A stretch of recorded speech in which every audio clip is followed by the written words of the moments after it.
Well, we made it to the Midwest Ride-In 2026.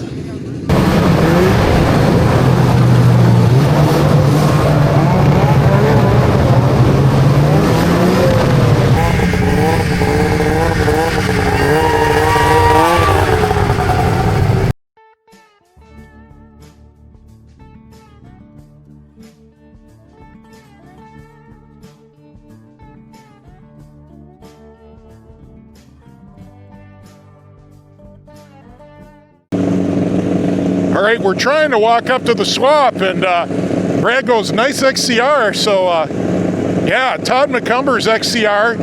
I don't know if we'll see it again today or not. So, I'm getting this thing on video for you guys. That thing's sweet. Nice sled. Beautiful Starfire next to it too. Okay, take 3 on the annual Todd MCumber interview. Yeah. We interview Todd every year because he brings some cool stuff. And this year, being 90s race sleds, this is pretty cool. Yeah, I thought it was a good year to bring up my 98 XCR. Wait for these people to go by. There's your herders, people. Yeah. All right. So yeah, 98 XCR, I unloaded this off the semi and uncrated it in October of 1997, and I've owned it ever since. At that time I was employed at a Polaris dealership, so that's kind of how that all worked out. Broke the machine in, and then took it about a month later, went to the Duluth National Snowcross and raced it up there. Beforehand we did that, there were 4 of us that raced out of that dealership, and we each got old hoods and patched them up, and then we had a local painter paint them up in this XLT, I think it was XLT Limited Blue, I think was the color. I love the color. Yeah, it was great. The Polaris factory guys didn't really like that, you know, the Polaris brass. Because we did like, yeah, those are nice looking snowmobiles, but it's the wrong color, but it's like you stood out. That, you know, you're so different of the, you know, standing out from the sea of red, you know, at that time. Right. But then, I had left the blue on there for several years, and then I was around 2001, I think I put all the original red back on it, and it had been there ever since. Had this hanging on the garage wall for about 20 years, and I thought this year would be a good year to clean it up and put that old stuff back on there again. And absolutely. Yeah. Todd, I see a resi shock peeking out on the front. Yeah, that's the setup that I had put on. I'd kind of, the dealership I worked at, we rebuilt shocks here, so I had a bunch of shock pieces and stuff, such like that. So I put reservoir shocks on the front.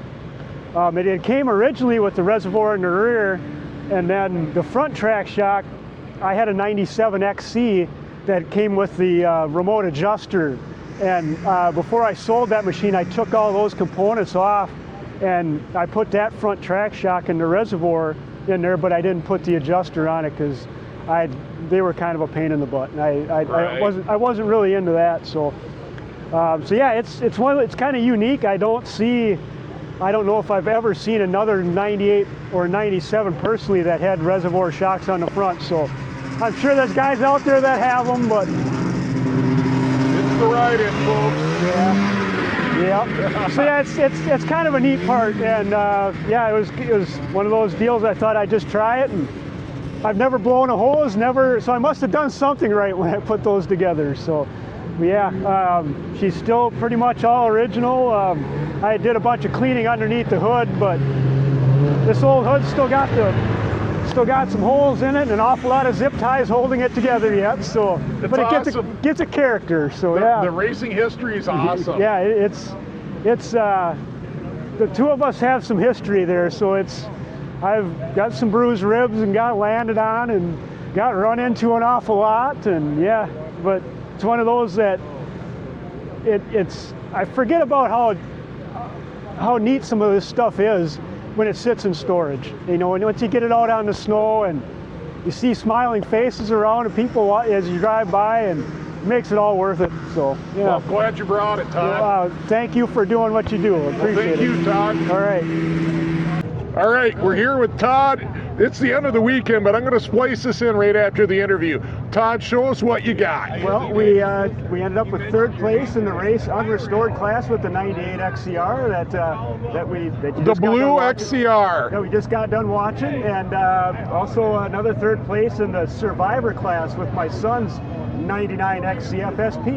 So that was, both of those were really big classes, and there were a lot of really nice machines that showed up. So we're just pretty lucky that people liked our machines. So That's so awesome. Well, I know I love them. yeah, they were great. It's great that it's such a great turnout. So many good people and a lot of good people to talk with, and it's great that that Midwest riding got this much turnout, because the last few years it was pretty, the turnout was pretty low. So Well, the question on my mind is, how does Todd MCumber outdo himself next year with all the great stuff he's been bringing?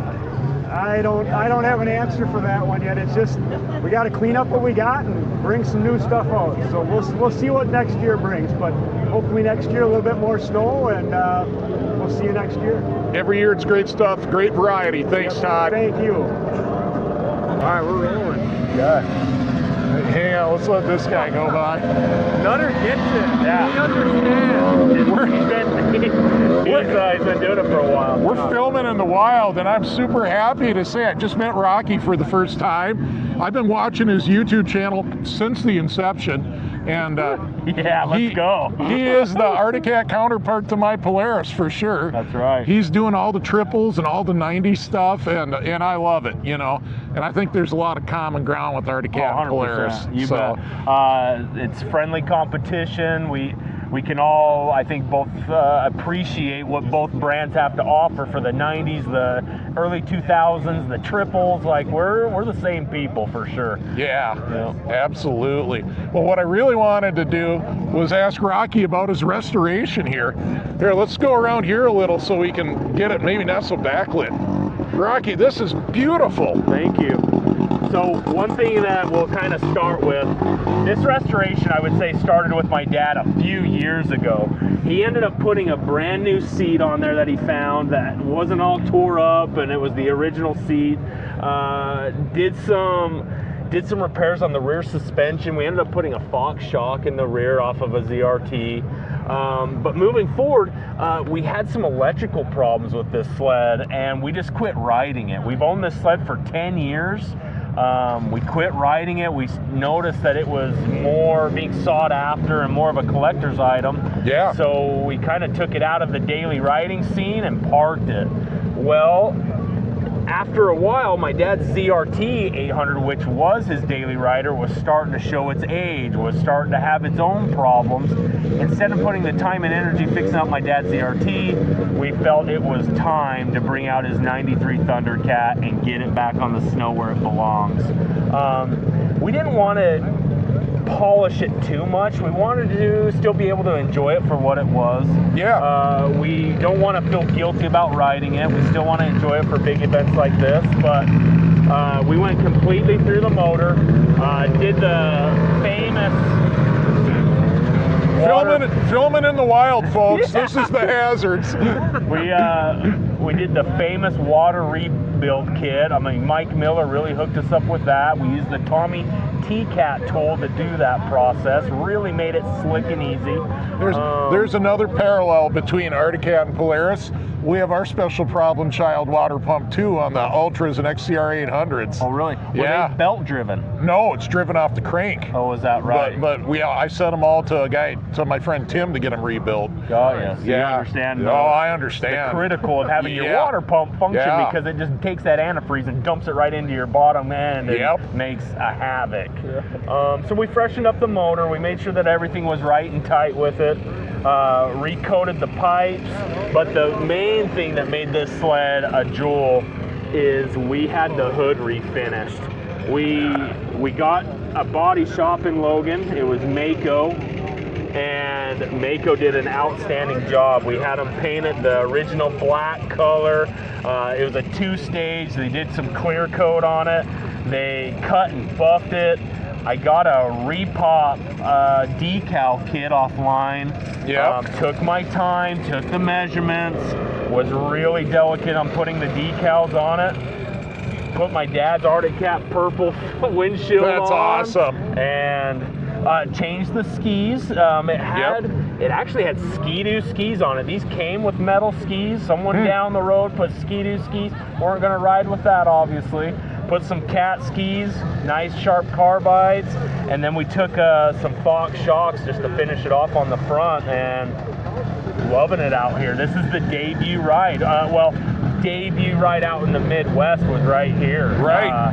We took it around our house a little bit, needed some clutching, of course. We didn't know where we were gonna stand with it. I actually rejetted this snowmobile for this altitude, for these conditions. Like 2 nights ago until like 2 a.m. I was putting jets in this thing. What kind of altitude do you normally ride at? It's around 7,000 feet. Oh, holy cow! Wow, yeah. that's a big. That's a swing. Holy when we cow. ride around our house, it's around 4,500. But by the time you get up to our peaks and parking lots, it starts at 7,000, and it can go as high as 8,000 to 9,000 feet. Wow! It's totally different animal than they are here. One thing I noticed with these Thundercats or any of our sleds, the horsepower gain. It's like night and day. I would say we gain about 15% horsepower just because we got some oxygen pumping through these babies. They're snappier, their response is crazier. Like, it's kind of exciting. It's really cool. That is cool. Rocky, I gotta say you did a fantastic job. Cool. I remember the first video, how chalky the hood was. Yeah, and it was pretty clapped out. To see this sled now, this is incredible. Yeah. I bet it's just a blast to ride. Yeah, it's been a lot of fun. We certainly enjoy it. We'll keep a hold of it forever, and it's just something we'll have for many years to come. Oh, thanks for showing it to us, Rocky. And great to meet you. John Nutter. Thanks, buddy. I'm interrupting the video for just a few seconds to ask you to help me out by hyping my video. Really helps promote the channel. It helps more than a thumbs up. It helps more than a comment. It's on the order of a super thanks, but it's free for you to do, and anybody can do it. You just have to do it from your phone. So let me show you how. So the first thing to do is get your phone app open and then find the video. In a really easy way, hit that button that says you, and then you should be able to find it in the history. All right, once you're there, right under the video where your thumbs up and all that stuff is, start scrolling over, scroll way over, and then it's right there. It says hype, hit that. All right, it won't let me hype my own video, but it's really that easy. It's a huge help. And if you want to leave a comment and say, hey, I hyped your video, I'd love it. Thank you. Not everybody played the game and did 90s. We got quite a few oldies here. My buddy Jim on his pumpkin. Swap meet parking. Look at this XCR. Holy cow, is that thing sweet.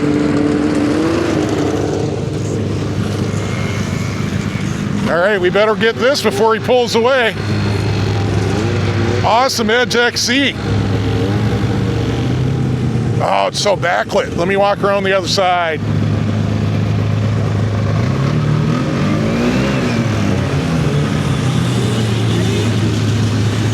Nice phaser too. Cool sled. Somebody's got their kids started right. Look at, they're being cautious. They're not even moving them until the path is clear. Good riders. Good riders, being safe. Beautiful Pro X for sale. We got I believe it's a 98 XCR 600. That'll be an ultra based, but triple pipes, kind of like a D-board SPX Ultra, down to 600. And of course, you guys know what this is. Gen 2 XCR 800. Same motor as Hot Donna. Very, very desirable sled.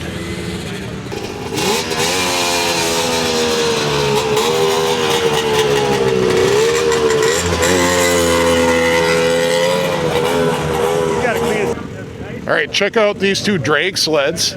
They're here with the XCRs over there. In the swap, for sale. Cool stuff. All right, trailer full of goodies here. Motoski Mirage. $650 for a generic wedge hood, old school hood. You know, this is late 80s. I'm not sure exactly what model it is. Probably a 600, I'd say, judging by the colors. And 700 XC, 1,600 bucks. It's a good thing I got that 600 at home. Otherwise, I'd be real tempted to do something like this weekend. Indy 600 LE, beautiful. What's it say up here? For sale, no price. Got another 600 there. Got that pumpkin, we just filmed him riding by. Pretty cool. Little 340 Yami, snow scoot. 300 bucks for that XC hood, it says. So there you go. 450 bucks for some ultralights. Skis and hoods and all kinds of stuff. It's a good swap. A lot of stuff here. First swap meet buy of the weekend. The Unicorn's getting some purple skis. Nice buy. All right, I know you always see me and Todd together. Here you go. But this is unplanned. I didn't even know Todd's coming. I thought he was going up to the Tamarack. I still am. I'm going up there tonight. You are? Yes. Okay. Yeah. Well, good to see you. Trenton. I wanted to come here so bad, yeah. So. Absolutely. Trenton just went by on Jason, but we couldn't catch him. Yep. But we got Todd. So, all right, good to see you, buddy. All right, if you watched the Princeton video, you saw the XCR in the thumbnail, and here it is. It looks a bit better, though, doesn't it? Yep. So I'm here with Chase, and Chase restored it. Chase, tell us the story. Yep, it's a 96 XCR 440. We did not buy it from Princeton. Somebody bought it before us, and then we found it listed on Marketplace probably 2, 3, 4 weeks after Princeton. And my dad already got his sled, which is in the background there. And I was still looking for a sled, and we found this listed, and all right, we're filming in the wild. Okay, Chase. We decided that this was a cool sled that was worth buying, and our original plan was to buy it, fix it up a little bit, and ride it, which did not happen. The guy said it needs carbs cleaned, which of course was not true. We got it home and it had 90 pounds of compression, and so we took the top end off, and all the Nikasil was worn off the line of the aluminum on the inside. That's right, these are Nikasil cylinders with the third exhaust port on them too. Yep. Yeah. And we found another motor on eBay that supposedly had good compression.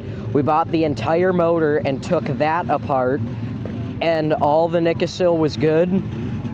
We got that honed, and we took the entire engine out, and underneath the engine, the frame was broken. We started digging in further. All the bushings were loose, and we had to bring it to somebody to get it welded because it's aluminum. And so you had to get the chassis welded up. Yep. So this thing was raced pretty hard then. Yes, and a thing that shows that it was raced, it has reinforcements around the end of the trailing arms and the radius rods. Oh yeah, you never see that. I've seen the trailing arms, but I don't see that radius rod very much. Yes, and it did not have those skis on it either when we bought it. It had some old red CNA Pros that after the first couple rides, they actually started to break apart. It looks great, Chase. So you did the cosmetics yourself too? I did some of the cosmetics, not all of them. Sorry, we weren't going to hear you over here. But I did about 90% I did all the mechanical work to it. And we got the engine back in, got it running, and then we started to tear into all of this stuff.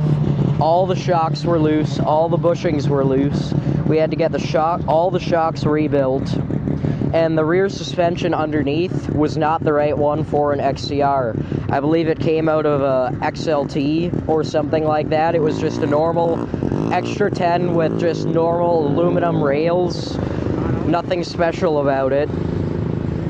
But a couple weeks ago, we found another 96 XCR 440 Special, and it had the shot-peened rails underneath on the shot-peened rails, and it had the adjustable front skid shock up in the front, which was surprisingly still working. No kidding.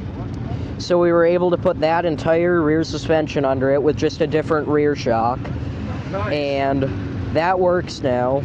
And these SLP skis were another random marketplace find. My dad, hard to find. yeah, there was somebody was parting out an RXL on Marketplace. They had a video of it and they didn't even show the skis. We saw the back corner of them. Messaged them immediately, and we got them. We had to bring them home, strip them all down, put new bottoms on them, repaint them, and that was a this week thing. And this is also not the original hood.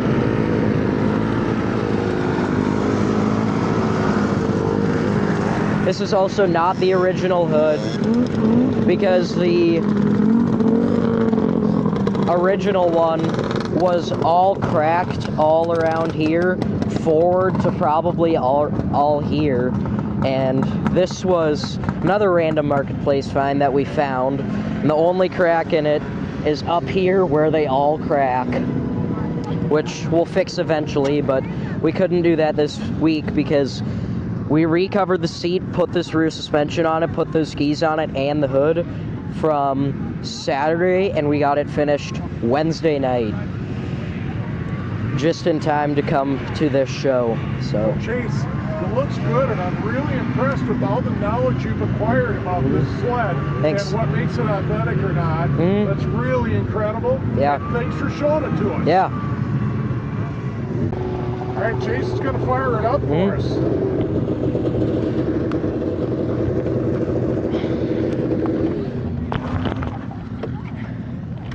It is cold right now. Very, very cold.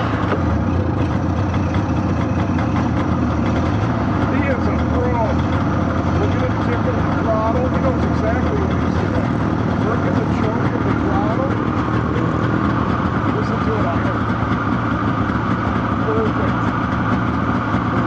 Look at that nice gas tank on there. The seat is beautiful. Here's your adjustable shock. Chase, this is an incredible transformation for the sled I saw at Princeton. Thanks. Thanks for showing it to us. So this is my 1974 Snowjet Astro Jet. Tell them who you are.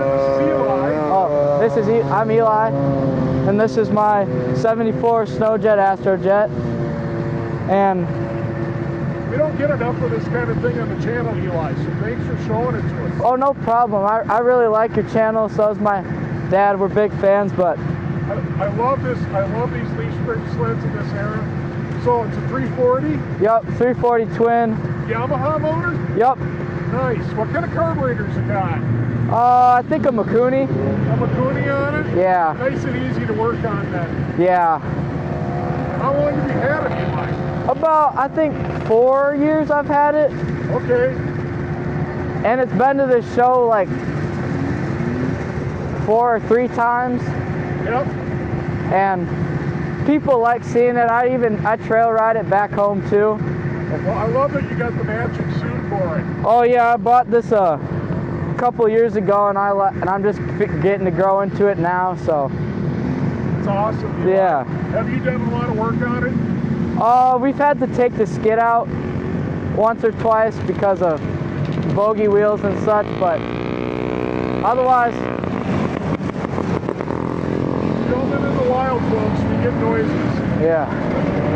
Otherwise, I haven't done too much work to it. It's been a really good sled to me. It's been really reliable.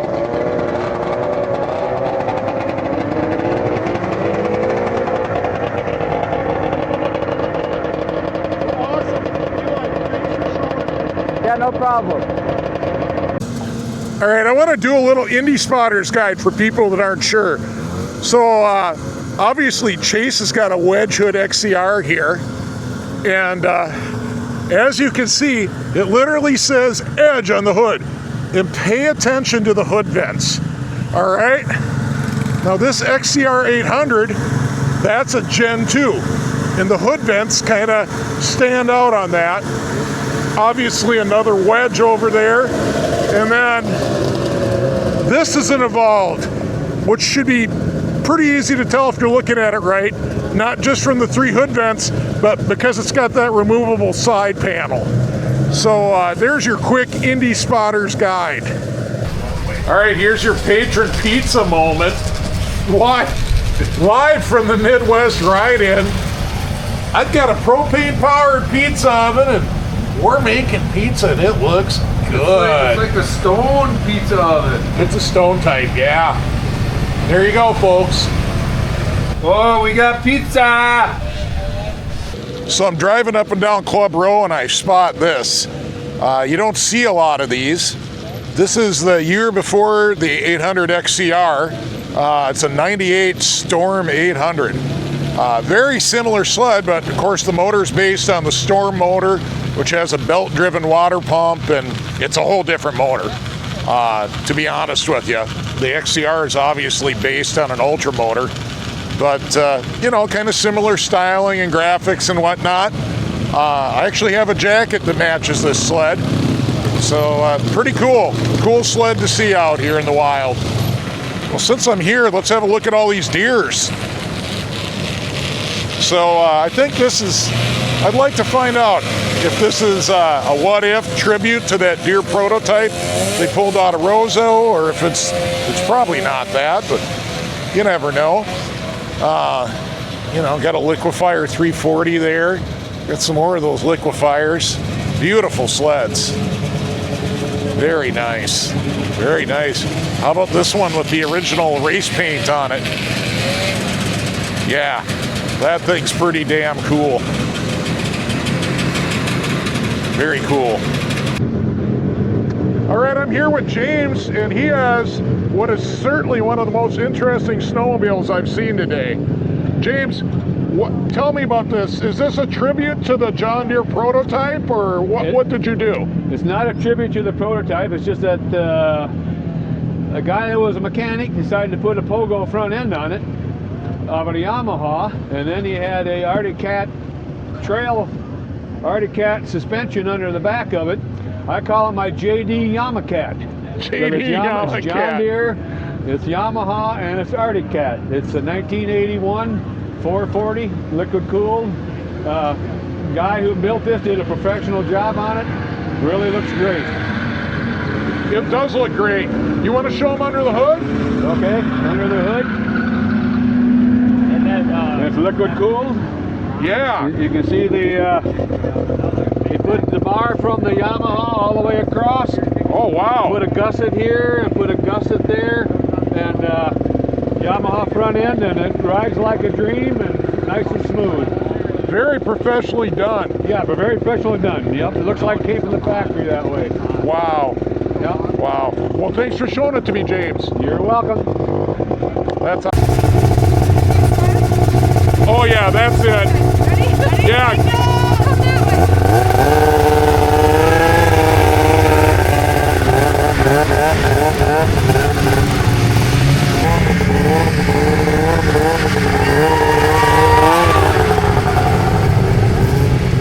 All right, what's your name, sir? Mike Iverson, how you doing? Oh yeah, Mike. Mike did the paint on Grace. I'm sorry, I bet 300 people yesterday. Mike's showing me his 600. What'd you say? It's a service bulletin? Yeah, kind of a service bulletin. Make sure you check for mouse nests underneath exhaust on snowmobiles. I was going to take it out for a little tool, I don't know, a couple of years ago, and it's a two-stroke, so they smoke a little bit, but it was smoking a little more than it normally does, and pretty soon there's flames shooting out of the hood. Which it's got flames on it already, so there's some irony to that. Yeah, so I haven't even cleaned it. We left the smoke and the flames, they're real. That's cool, Mike. Well, it's not cool. It's cool that you can fix it. I mean, that's repairable. Yeah, the hood and the side belly pan, and we're good to go. But I think there was a mouse nest under this exhaust, and it's caught the plastic on fire. But I put gas lines on it. I thought maybe a gas line came off, but it had nothing to do with the gas lines. It all started right here. Well, that'd do it. Thanks for showing it to us, Mike. Sure. Yep, Mike the Pinstriper and the Gilson restoration guy. We just got this sled together like yesterday or Thursday. Wow. Had it all apart, put new drivers in it, because, you know. Yep. So then it's the might as well.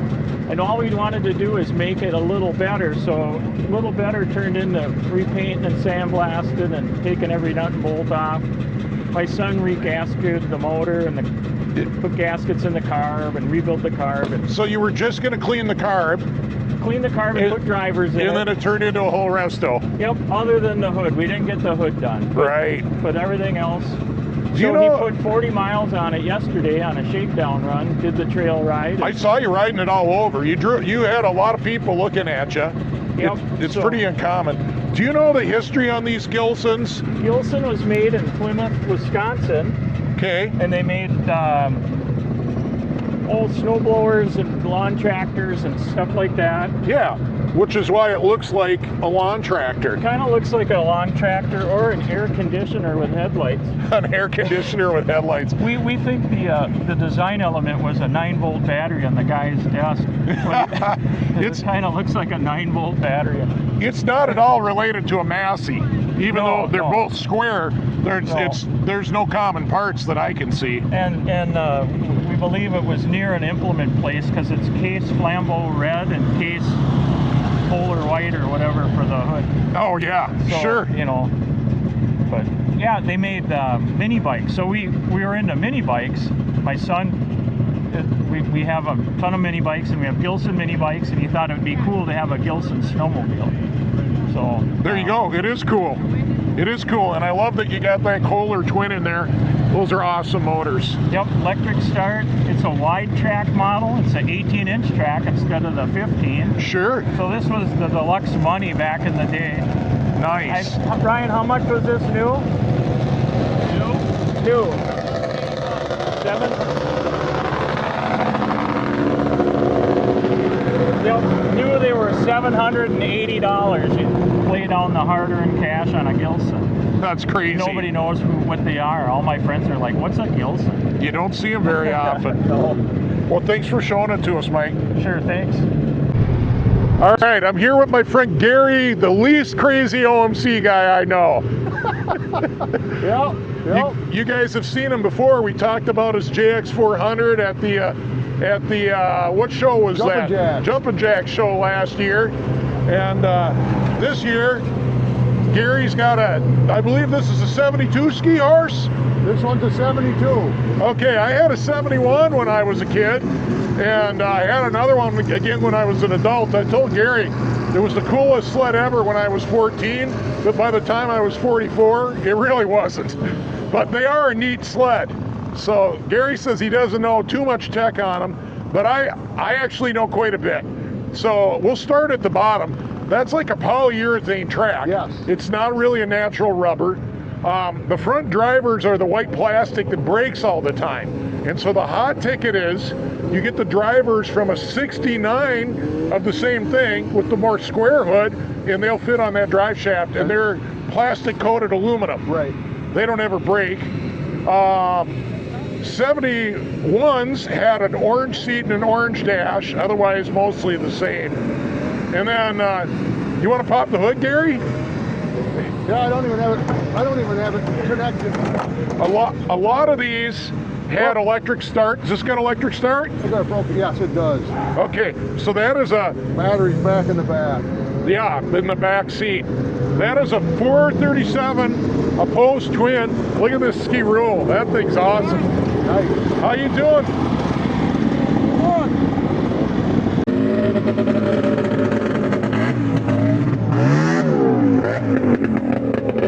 .634 Hertz in that snow jet. Love it.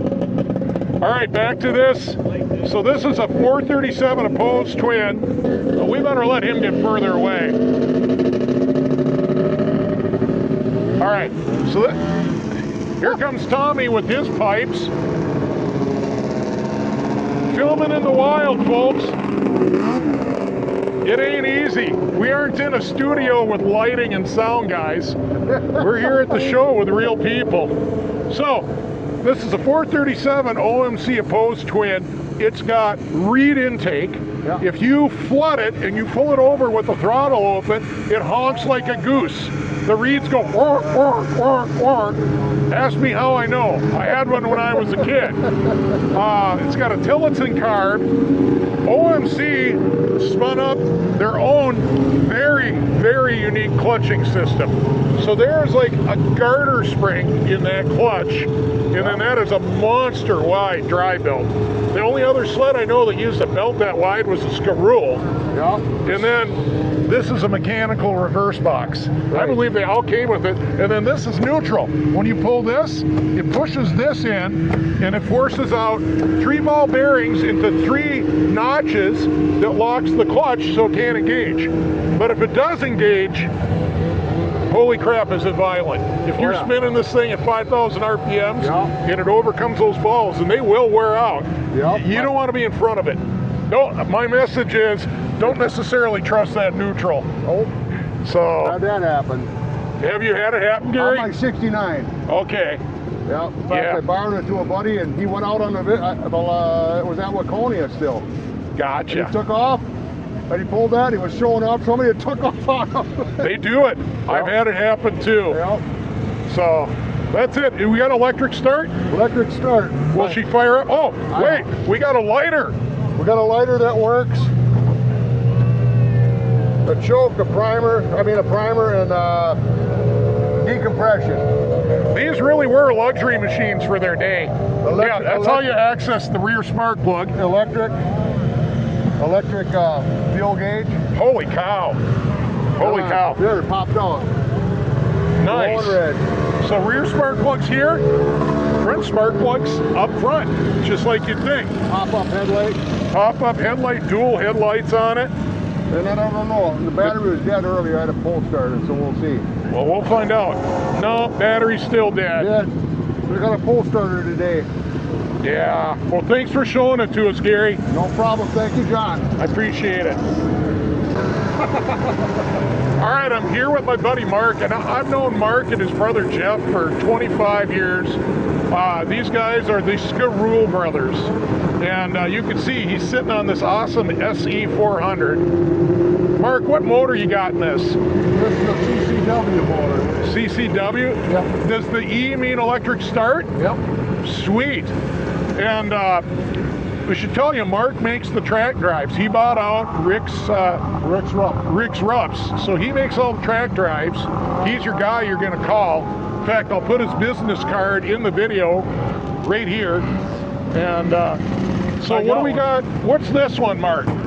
This is an SX340 one longer. SX340? Is that an SS motor? Yep.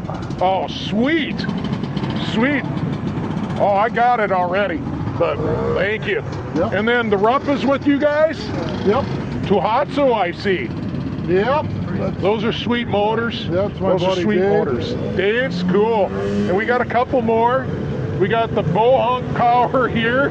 This thing's great. And then an RT500. What motor's in that RT500? That's a Herd. That's a Herd?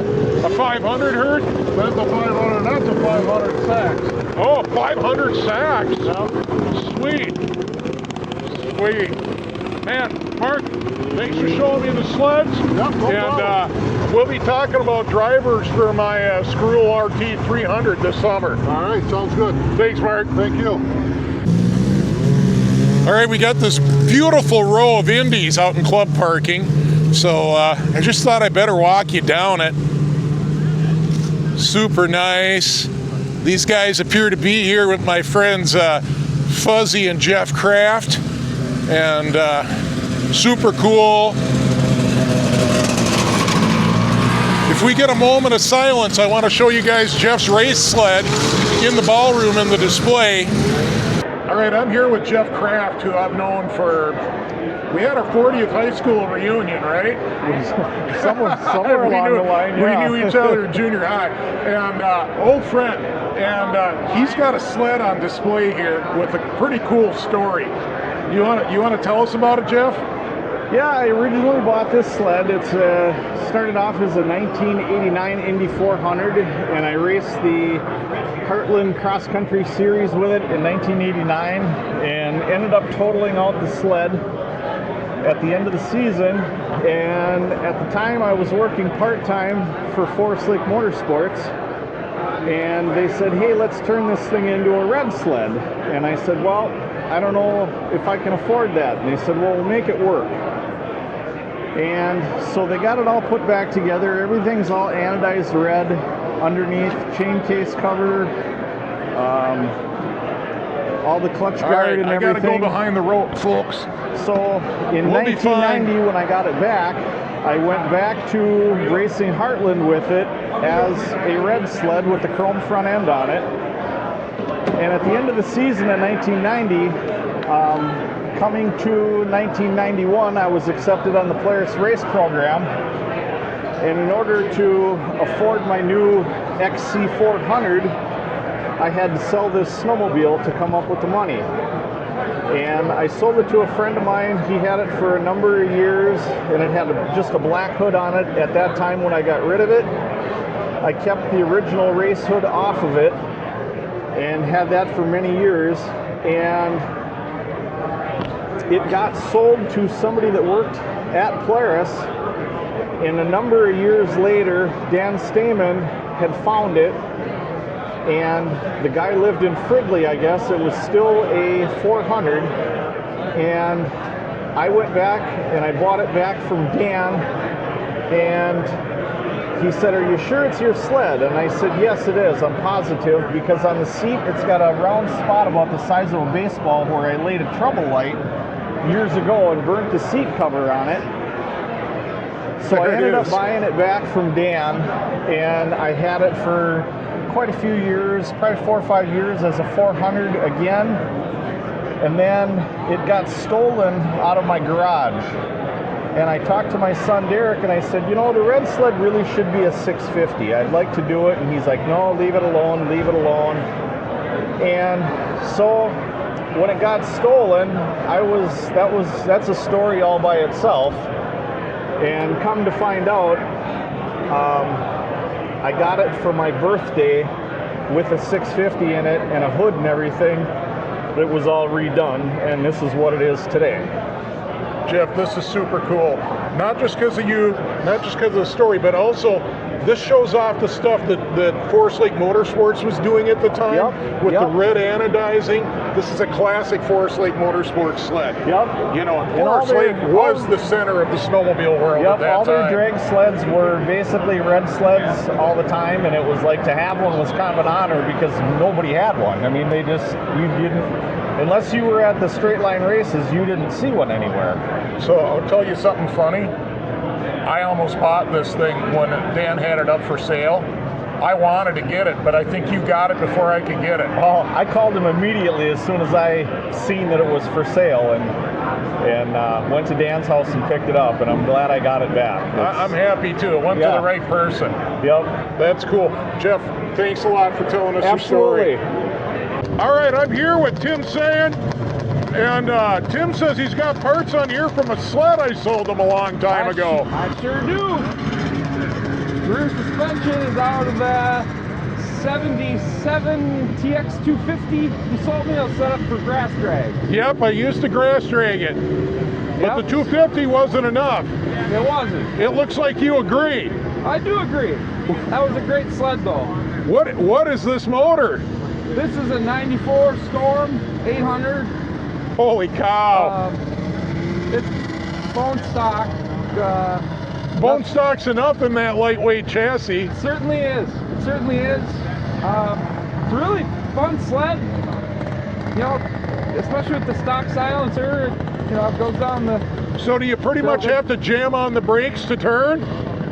Turn. Skis are in the air all the time, I imagine. Yes. It's it would take a lot of suspension work to get this thing to plant right. It's just drag bumper. Yep. When I set up that suspension, it was all ski lift for that 250. That's it. It's all the ski lift here. This is great. Tim, thanks for showing this to us. This is a really cool sled. Awesome. Thanks, man.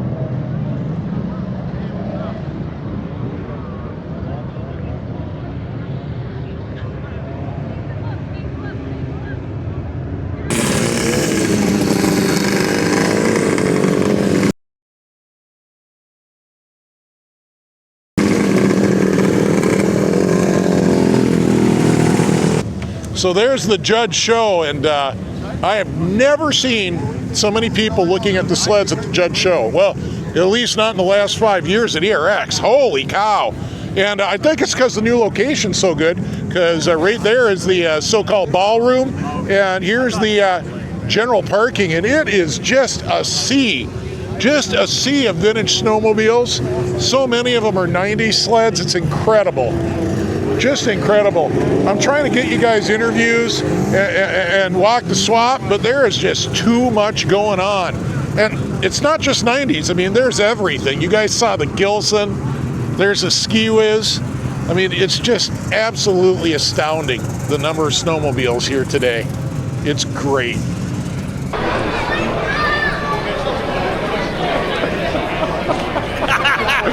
That's awesome, Baldy.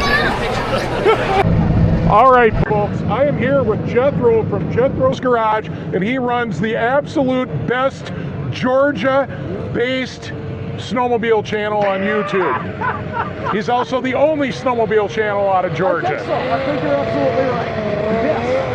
Yes. So, Jethro, otherwise known as Eric, what is the deal with this little pieces and parts thing? I bought this for 20 bucks because it had a good track. Belly pan is completely rotted out of it. About 2 spools of welding wire later. The engine was given to me when I bought another engine from somebody. I cobbled together a carburetor. It's a 71 chassis with 73 spindles and skis. A 71 hood held together with more tin and pop rivets than should be allowed. And a Polaris seat. And a Polaris seat I got for $10 at Waconia about 20 years ago. Which I probably saw you at then. Look how nice the track is on this thing. Holy cow. I know. That is in good shape. That is in good shape. And I put Olympic bogey sets in it, which are 4-wheel instead of 3-wheel. And gotcha. heavier springs. And if you move the front bogies up, yep, you gotta. Mandatory. If you want to turn, you move that front bolt up. It turns really good, and this is just like the best woods beater ever. You can go anywhere with it. It doesn't weigh shit. I can load the thing by myself. And you're still 13 years old at heart, so it fits. Absolutely. Absolutely. Eric, thanks for showing it to us. Everybody, tune in to Jethro's Garage. I might do something significant one day. He does snowmobiles. He does some 3rd gen Camaro stuff. It's a good channel. Yeah, I do parodies of other people's channels. You know, like Nutter's Nordics.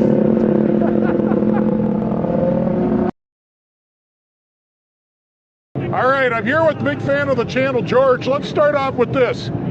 How many snowmobiles have you owned in your life, George? Just one. Just this snowmobile? Just this snowmobile. What? Why? What is this sled about? You know, my buddy got me into it. One Lung Racing is this is Ben here. Yeah, we've had a fun time riding motorcycles, and we wanted to do something in the winter, so we've been working on our sled since September.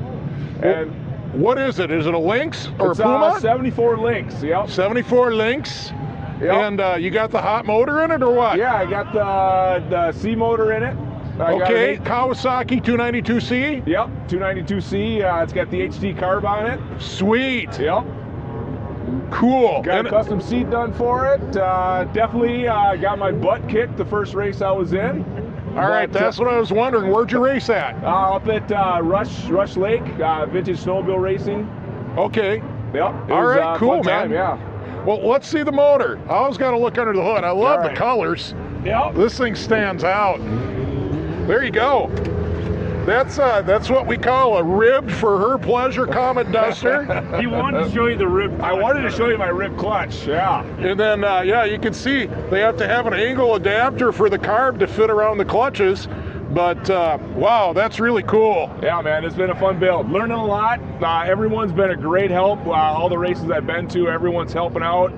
And it's a great community. I'm having a fun time with it. It is. One long racing's great. Yeah. So, big question. Are you guys going to hook up with the Wild Bill Racing Circuit and run the Wild Bill 20 this spring? I don't know about that. Okay. I've never heard about it. We'll talk about it after we're done filming. All right. I think it's a yes then. All right. Well, cool. Thanks for showing me your sled. Hey, thanks man. Tyler. Appreciate it.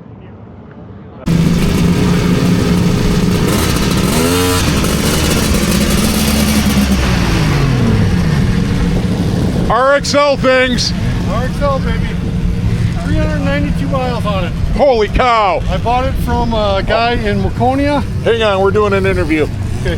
Hi, I'm Brian DeYoung. I'm from Sioux Falls, South Dakota, originally from Laverne, Minnesota, and I've raced Polarises for years in the 90s. I saw this sled in Waconia about 5 years ago, and I called the guy and he said it had 295 miles on it. I said, yeah, right. So I went and bought it, and when I took it home, I got into this thing, it did have 295 miles on it. The guy that bought it, he put AN pipes on it, and when he did, he put the chip in wrong, and so it wouldn't run. So I pulled it out, got the right chip for it, and then it started to run fine. It has original AN pipes on it. But when I pulled this thing apart, I pulled the chain case and the oil was perfect. I pulled the clutches apart and they were absolutely, the buttons had got the original belt on it. I just couldn't believe it. And so really, I really haven't done much to it. I just basically cleaned it up, I painted the pipes, and that's it. It runs really strong. I ride the river down in Sioux Falls, the Sioux River, and it's a rocket ship.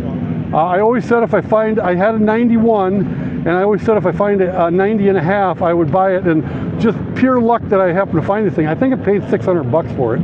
Oh, jeez. Yeah, and it was all gummed up from being so long. The fuel lines were all bad, so I took the injectors off, cleaned them, went through everything basically, and like I say, it's an original 392 miles, I think is what it has on it now, and again, that's what it is. As you can see, it is an original Survivor sled is what it is. So wow, thank you for showing it to us. You bet, lots of fun, and I'm definitely a Polaris guy, and like I say, been a fun ride here today, and I'll be definitely coming back next year with more of my stuff. Awesome. Well, all right. We'll do more interviews next year. All right, sounds good. Thank you. Thanks. I put 178 miles on it, so whatever that was from that time, that's some, or what is it, 17 miles? Wow.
Thanks for watching this year's Midwest Ride-In video. I gotta tell you, this has been probably the best 2 days of my life. I got a lot of people to say thanks to. So let's start off with the Ride-In Committee for keeping this going, the Dean family for providing the location, all the volunteers, you're all great. Appreciate all of you, everybody that kept this going. And I want to say huge thanks to everybody that turned out. This has been an incredible turnout, and it's been great to meet so many of you fans and so many patrons. And thanks for the donations to the channel. Really appreciate you. And I don't know, I can't say enough good things about it. I love this new location. So with that said, I want to say huge thanks to the patrons. For those that don't know, I run my channel membership off-site on a site called Patreon. There's also a phone app. That's where you can sign up to become a member for $5 or $10 a month. and you're supporting the YouTube channel, helping us with our costs, and you know, in return, you get to see all the videos early and ad-free on Patreon, and you get patron-only videos. And there's been quite a few of those lately. And I also want to say a big thanks to everybody that's given us a super thanks, a cash donation, PayPal, sent something to the P.O. Box. We appreciate all of you. So with that said, signing off from the 2026 Midwest Ride-In. I just want to say we got a new pizza sponsor, Joe's Fox Hut Pizza in Fond du Lac, Wisconsin. And holy cow, this is so much better than our usual. Just fantastic. Thank you.